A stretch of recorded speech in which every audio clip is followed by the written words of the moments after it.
What's happening, guys? Welcome back to another Sunday Scan. Hope that everyone had a great week and weekend. A lot of volatility out there.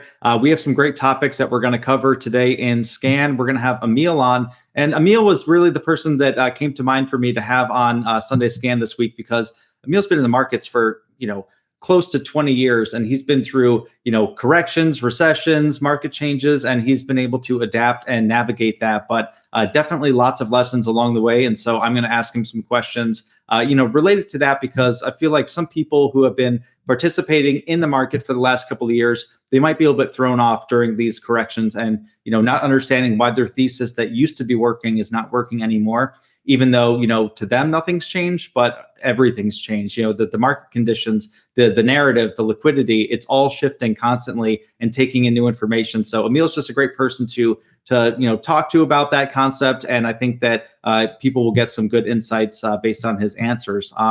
Another thing is that March 13th, Traders for a Cause is in Miami for the pop-up regional event. So that's on Thursday. There's going to be a lot of great traders there. And so if anyone's interested in attending, you can get tickets in the link in the comments. And I highly encourage you to attend, these regional meetups. Sometimes you're local, sometimes you fly into them, but it's always a great way to, connect with people, to give to great causes. And so I encourage everyone to check that out. So let's bring on Emil and we'll get into a lot of different market topics. We'll talk about, the volatility, the corrections, and then I'll give a couple of thoughts on, how markets tend to behave during these volatile periods. You have these medium term, sell-offs, then you have these sharp short covering rallies along the way. And it throws a lot of people off, but it's really about a change in environment. And when you have like high volatility or like a high VIX environment, you get these, steady sell-offs and then these sharp rallies back. And a lot of people can confuse the sharp rallies back as a whole trend change, where sometimes it's just, a pop within a larger, downtrend. And again, no one knows for sure, but I think having some kind of, different timeframes and different thoughts on the market is helpful, especially to me. We have a new administration, new goals, and I think that some of the things that have been talked about, and there's been a lot of research on, is that I think that, having some short-term market corrections can help to, sustain some of the longer-term goals that, the administration has. And that's like bringing down the yield on the 10-year treasury. And so if you can't do that by lowering inflation, then sometimes they, are fine causing a contraction and, having layoffs and things like that in order to get some of these levels normalized again. So different strategies, but I think that there's going to be a lot of volatility in this market and people shouldn't get too comfortable one way or the other. So let's talk to Emil and he will share his thoughts on the market. Okay, we're happy to have Emil back on Sunday Scan. Emil, thank you for joining me this week. And how are you doing? Yeah, I'm good. Thanks for having me, and looking forward to chat about stocks. Definitely. And you were the guest that really came to mind for this week. And, we've kind of been through a little bit of a market correction so far. And I feel like there's a lot of people who have probably been involved in the markets for the last, year, 2 years, and they've been comfortable with certain strategies while the market's been trending up. And that could be like, hot sector strategies, kind of like swing trading, but without like strict rules, more just like, chasing some of these stocks higher. And it's probably worked for the past like year and a half, close to 2 years. But now when we come into a market correction and you just see so many charts that are broken, whether it's like some of the like nuclear names or some of the, like high flying tech names, and, the market might only be down 5 or 10%, depending on which index we're looking at. But some of these names are down 50%, 60%. And I feel like a lot of people are probably frustrated. And you have so much experience with this because one of the things that prompted you to become more of a trader is that you went through, I believe it was like 2008. And, this big period where you were more of a long-term holder, quote unquote, like an investor. And then you got a huge wake up call when, a lot of these companies just completely fell apart. And then you kind of realize that you have to adapt and you have to have strategies with strict rules, going through markets. So could you just talk us through that process and then, some of the lessons that you've learned from that, that some other people might be experiencing right now? Yeah, absolutely. Well, I'm a firm believer that price action and money management. It's basically uh, it's king. So you have to respect really the rules and do not um, fight the trend. It doesn't matter if it's up or down. So basically, most of the time, what I'm looking for is to see if there is any decent setups. And also when I'm looking at stocks that I really want to be or to be invested in, I am having that fundamental angle where I really want to see I want to know a little bit more about the what they are doing, if they are good. But then when I'm looking at the technical, I really want to see a setup there. So um, in time, I developed my process that if I'm getting involved into something, I really know where I'm going to be stopped out, and I'm not going to fight with something that it's not going my favor, and I'm trying to keep it like that. Um, Over the years, obviously, I've seen many things, and I got familiar with. Maybe I formed an eye for something that I like based on my experience, obviously, and looking at setups that. I mean, we've been talking about this in my previous videos. Usually, I'm looking to invest in something. I really want to see a range expansion and a range break. And the if something starts to catch up and the momentum gets there, or there is a shift in the dynamic of the company, they have good earnings or something uh, significant change there, then I'm all good to go for that. Now, on the other hand, like you said, these days we have a lot of broken charts, and people try to find the bottom, or they buy breakouts that most of them are failing. We have plenty of them these days. That's when you have to step down and realize, okay, I'm familiar with this, or I'm not familiar with this. And most of the time, if you're not, then you have to make the step back and wait for better setups. Now, in my experience, it's better to stick with your strategy. Obviously, if you have a lucrative strategy and or you have a setup like breakout, that's fine. It's fine to buy breakout even in this market, because like you said, might be a hot sector that is going. It doesn't matter. There is always something to be traded in a market, even though sometimes we've seen a lot of people that it's a tough time, it's the market, this, that, or another thing. But the truth is, there is always be something to be traded. But you have to know the drill. I mean, you have to know what you are trading, why you are trading it, and if doesn't work, that's fine. Because there are times when some certain strategy, and I said this breakout strategy because probably it is the most well-known strategy. It's going to work 60% of the time, or maybe more, I don't know. And there are times when it's going to work 30% of the time. But people who do not have experience, or do not have enough screen time, or they might not did uh, too much homework, let's say, to see how stocks behave in certain situation, they think, okay, breakout, it's not working anymore. It's have such a low rate, but it's just the cycle we are in, or it's just the times we are in, like we are now. A lot of things changing, especially in US. Now we have these tariffs war. If you remember, in the in the first mandate of Trump, it was the China war. Now it's tariffs. So it's just the same story, but a different title.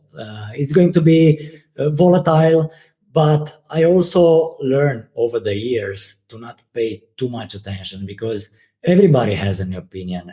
It might be good, it might be wrong. It really doesn't matter.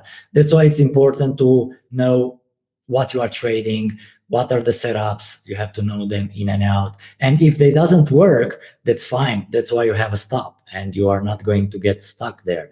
So I I'm a firm believer that we are going to be in a volatile market for a while, but also the market can do literally anything from here on. So I'm not scared, but I'm not overly long biased either.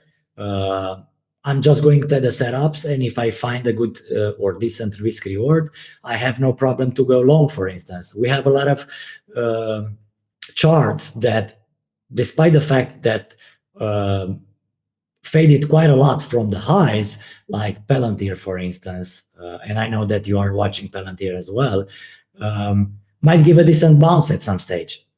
So as long as the risk reward is there, for me, I have no problem, despite the fact that I know that in certain cases, like I said, there is a bigger chance to have a winning rate, and in certain cases, the same setup might not work, but that's fine. Like I said, keeping the risk in check most of the time, and try to not fight with stocks. And if they do not work, it is what it is. That's what market does after all. Yeah, I think that's a great point. And like one of my big takeaways from what you were just saying there, it's I think a lot of people who've been in the market need to adjust from participating in an idea with no parameters to participating in an idea with very strict parameters. So basically, not just am I long or am I short a stock, but in what way am I long or short? Am I looking for a bounce, a breakout? Where am I wrong? Where would I stop out? If I'm right, how long do I ride it? What's my profit target? So, kind of the things that traders are looking at very intuitively, and people who, trade more like on a professional level, these are the things and the conversations that they're having every single day. But a lot of people who are, more independent retail traders who might be making that transition from more kind of loose rules to more, of a professional kind of style. I think that's the big takeaway is to have those parameters, especially when you're in a volatile market like this, because if not, that's how you can get caught in some of these really bad moves that make a full round trip. I mean, you have charts like APP that a couple months ago it was going parabolic, it was getting added to the index, like all these things. It was up to 500 or something, and now it just fell to like 270. And the story hasn't changed much, the fundamentals haven't changed much or anything. It's the market environment, it's the narrative, it's the market cycle. And these cycles are what throw a lot of people off, because they're like, well, my original thesis worked so well 3 months ago, but that exact same thesis, which is still in place, is not working. And that's where the second part of, really a trader's strength of adaptability comes in, because it's like recognizing tides in the ocean. You don't want to be swimming against a tide, because the ocean will win, against any individual swimmer. So aligning yourself with those tides.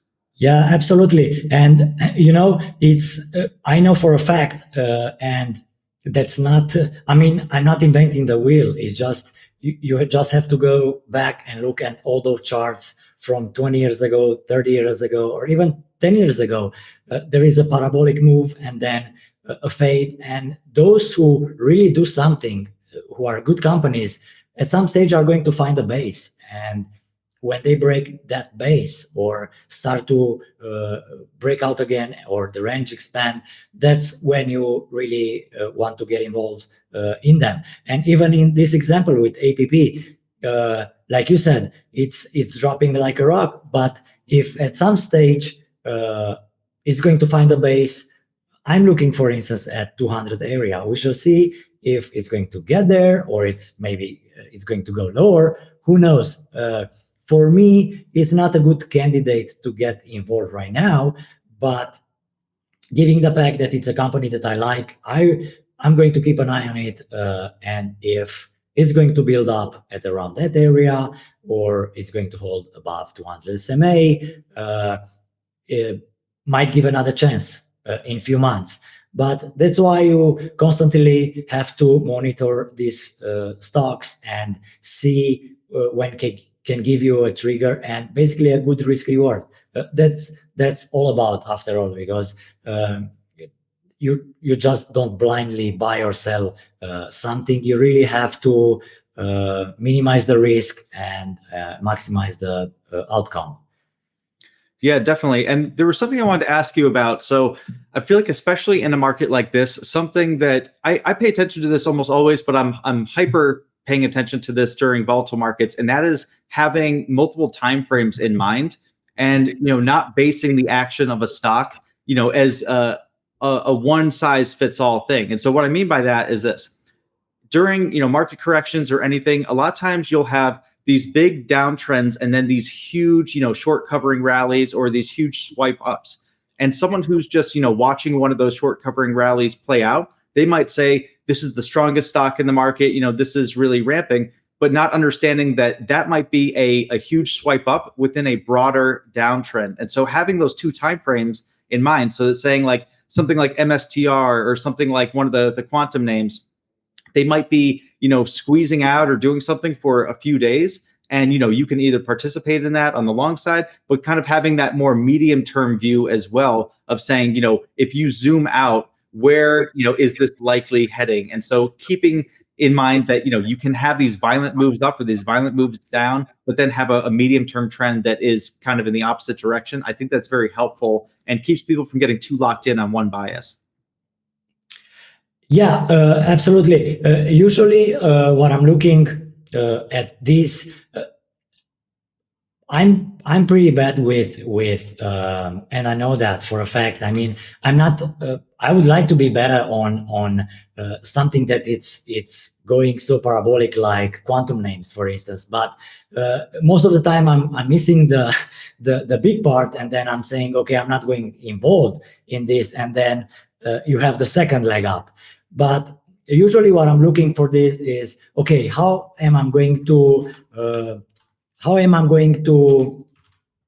catch the downtrend? And this is something that I always talk in my videos or recap in IU, is basically the price structure and the way I see it, and where for instance, like we have here on IONQ.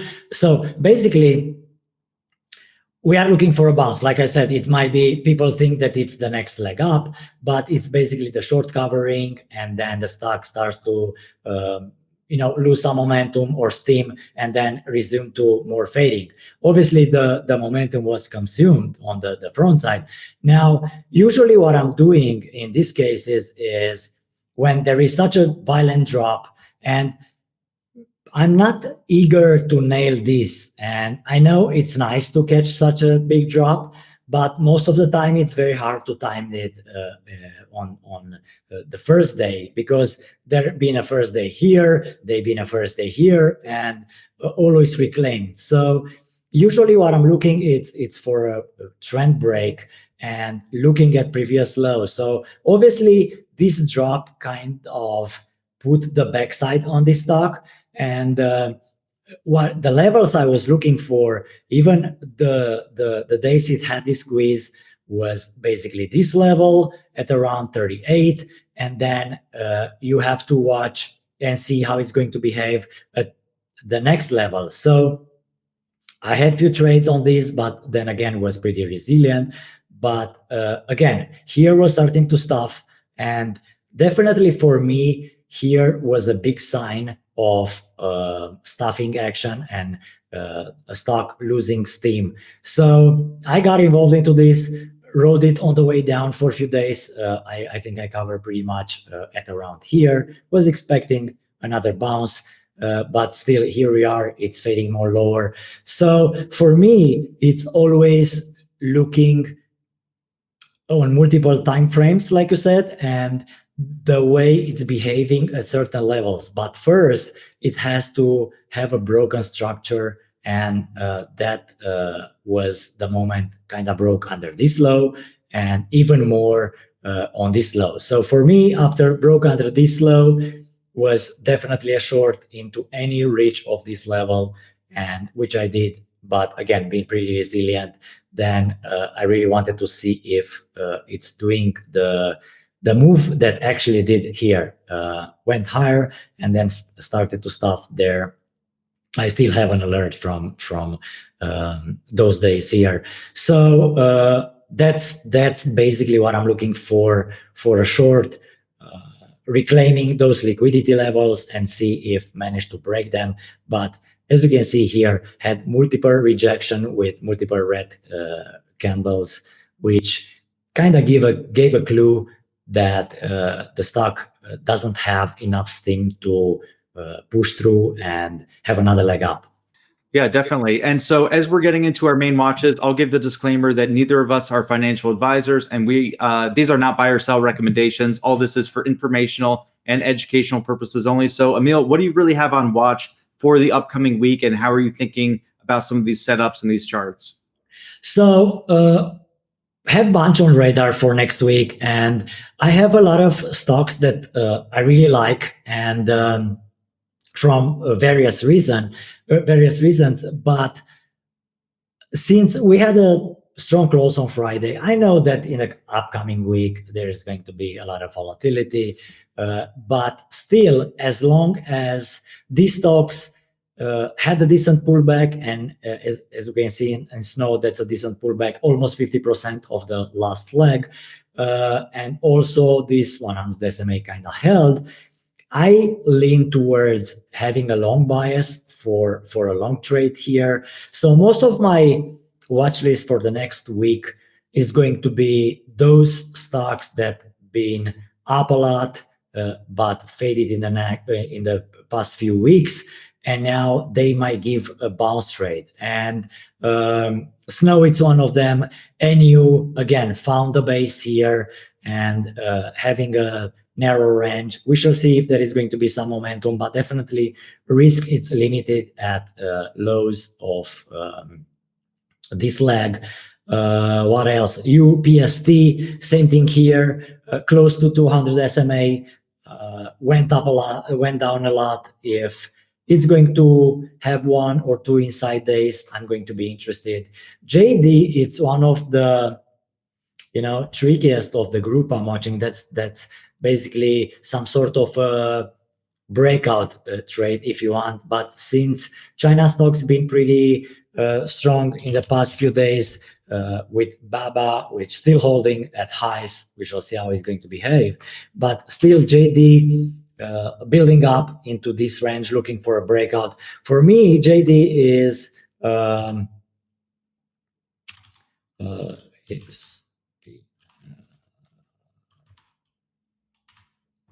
like XPEV at around this area where kind of been choppy, but then kind of broke out and never looked back. So I'm thinking that might do this move. Who knows? We shall see. But I really like the odds. So JD is going to be on radar.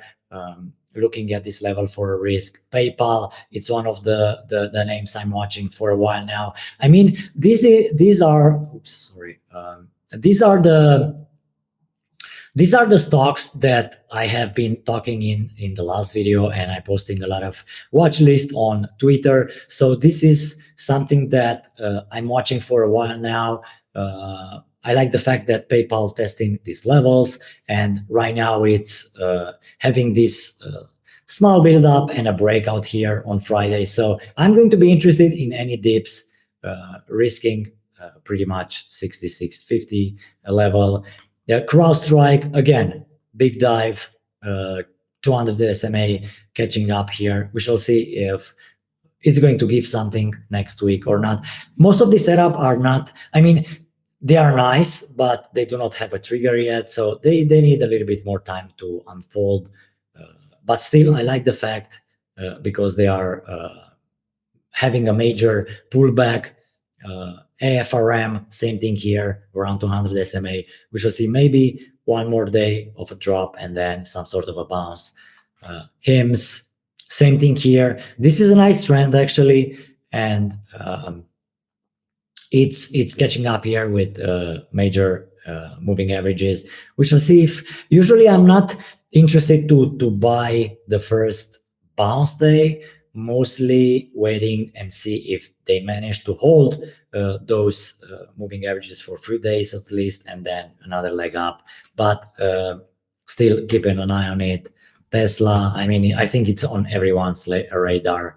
SMCI, again, we shall see if it's going to manage to build up and then have another leg up here, or it's just going to lose momentum. So these are a few names. I'm keeping an eye on them. Like I said, I'm not looking to get in right away. Some need a few more days to unfold, and basically that's what I'm looking for on them. I would like to see a little bit more, but I'm looking at these hot sectors, for instance, like Tesla, even long term, to get involved, but need to see more. I don't want to buy something that it's continuing to drop in the next few months. So timing is very important, because other than that, you're just going to waste time. Even if you want to get invested for a long term, why don't have a better entry? I'm not looking, if I want to be part of something big, then I'm going to wait for a better timing. So far, most of these stocks are still going south. So I'm not going to try to catch the knife, rather wait and let them settle down for a bit and then getting involved. But I know for a fact that I want to be part of these with especially with stocks like Tesla. Robotaxis are going to be a thing, and all other stuff. So long term, I think there is a big potential for all these stocks, but timing is also very important. So don't want to be in too early. I would rather wait and have a better risk reward. Definitely, yeah, a lot of great watches there, and I'll jump into some of mine, and I'm gonna walk through a couple of thoughts as well of just like market conditions, some of these short covering rallies, how different dynamics come together. So the first chart that I really want to kind of go over, and I'll have on watch for next week, is this BAC, and one of the things whenever market corrections happen or like you really start to get volatility, a lot of times it gets to a tipping point where financials, they go from being totally fine to they get hit really hard. And the reason for that is that financials respond very sharply to a change in financial conditions. And so if you have, market volatility, if you have tariff wars, everything like that, banks can get some of the most pressure. You don't know how it's going to affect lending. You don't know how it's going to affect interest rates. And basically all that gets discounted in that uncertainty of, is this going to cause a contraction? Is GDP going to slow down? And all these questions come up. And a lot of times those will hit banks or financials at the same time. And so I had a BAC on watch for some downside earlier on in the week. And unfortunately, I missed the big flush initially because I was waiting for a retest of VWAP off the open, and it just never happened. It just went straight down like 7% that day. But I was watching and trading some of BAC to the downside with puts this week. But so that's kind of like one aspect of this. And then also during market corrections, what tends to happen is that you get these, big short covering rallies. So as something trends down pretty sharply, eventually it'll get to a point where it needs a reset. And that could be, a swipe back up to some kind of level here. And so that's what I'm going to be watching for the week ahead, maybe some kind of retest, see if the market bounces, and then look to participate again on that medium time frame, possibly on the way back down. But short term, I think it could have a bounce. So I might just wait for that to happen, retest some of these levels, and then work down. And it's the same thing with GS, another name that I have on watch, same exact situation. As markets get volatile, sometimes IPO action or financing activities can slow down. That hits investment banks like Goldman Sachs. So a lot of these big moves down with these corrections, then they get to a base. A lot of times they bounce, they retest a little bit, and then have another leg lower if the correction kind of continues.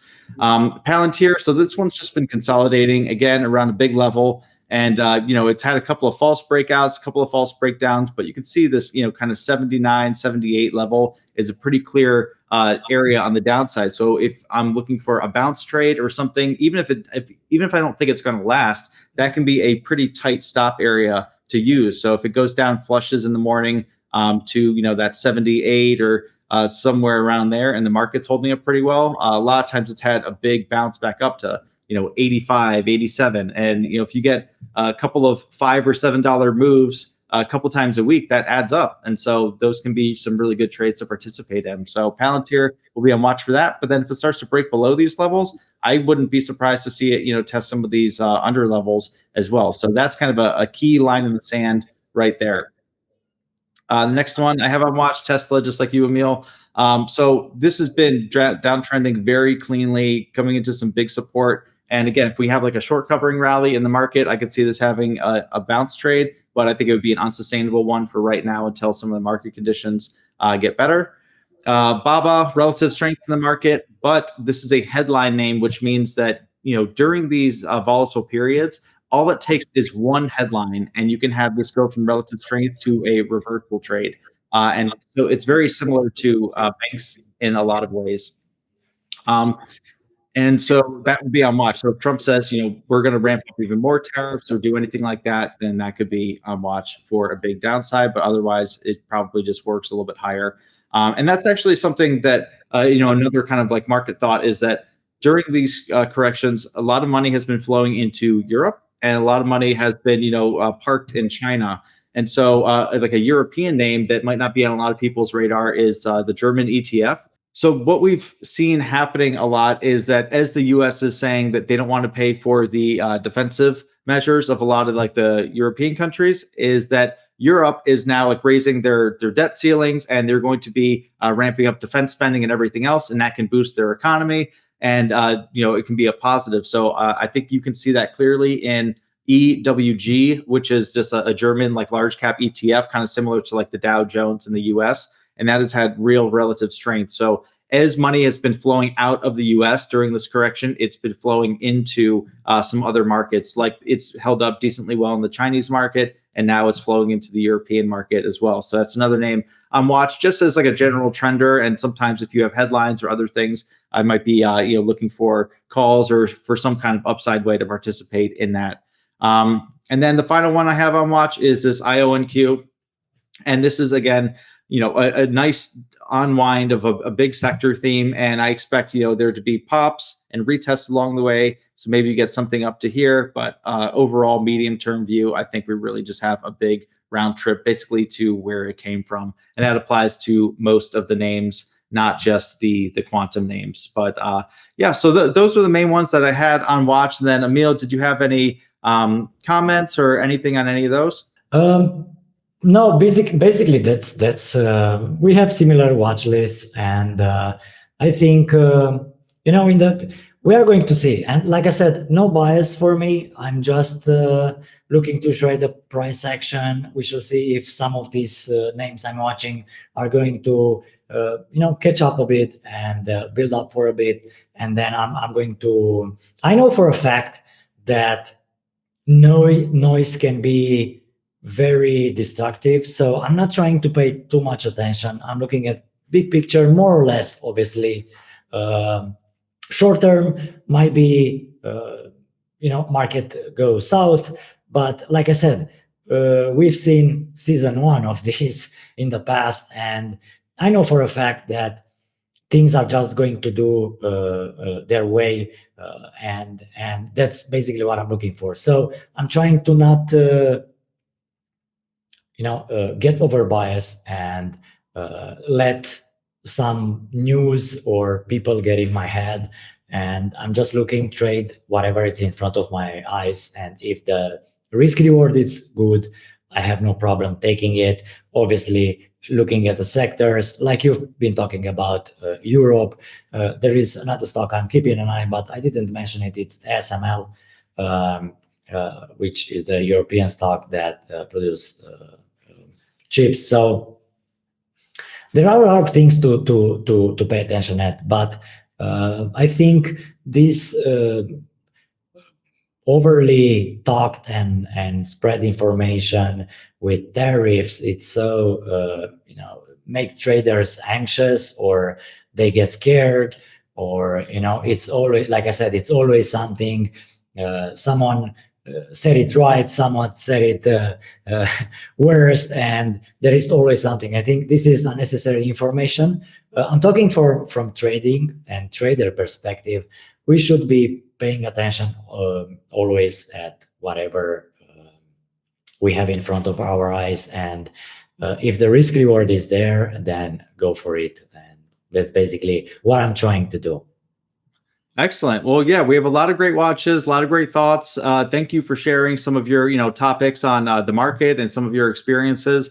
And then we will be trading together, in IU this upcoming week. And then, as a reminder, we just had a new Trader's Journey episode with Ariel come out, and he talks about so many of these concepts of looking at relative strength, looking at relative weakness, thinking like an institution in the market. And so, definitely check out that episode on YouTube, on the Investors Underground YouTube page, because that's one that is really perfect for this kind of environment. So, Emil, thank you so much for coming on Sunday Scan, and I'll see you in the room this week.